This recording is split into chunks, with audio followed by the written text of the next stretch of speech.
Pemakaman Muhammad Fajri, pria berbobot 300 kg, diangkut dengan forklift. Damkar siapkan katrol di pemakaman. Teknisnya yaitu kita bawa pakai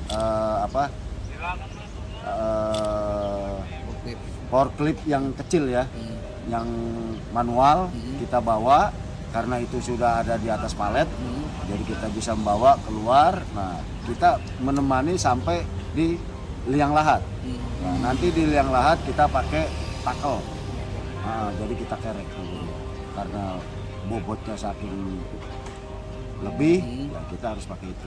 Muhammad Fajri atau MF yang merupakan pasien obesitas dengan bobot hampir 300 kg akan dimakamkan siang ini di Taman Pemakaman Umum Menteng Pulo, Jakarta Selatan, Kamis 21 Juni 2023 sekitar pukul 14.00 waktu Indonesia Barat.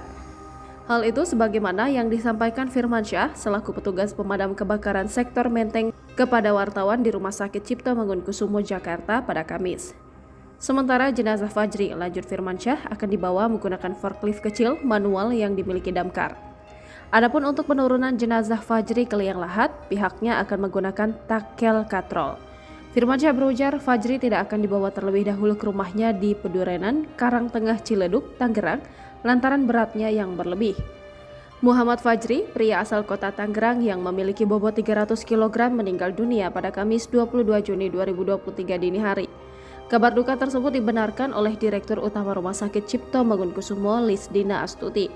Pria berusia 27 tahun itu menghembuskan nafas terakhir pada Kamis 22 Juni 2023 dini hari sekitar pukul 1.25 waktu Indonesia Barat di RSCM. Diketahui Fajri dirujuk ke RSCM pada Jumat 9 Juni 2023 malam. Saat datang ke RSCM, kondisi Fajri mengalami sesak napas dan komplikasi yang beragam, mulai dari jantung, paru-paru, hingga infeksi kulit. Jangan lupa subscribe, share, komen, dan like ya!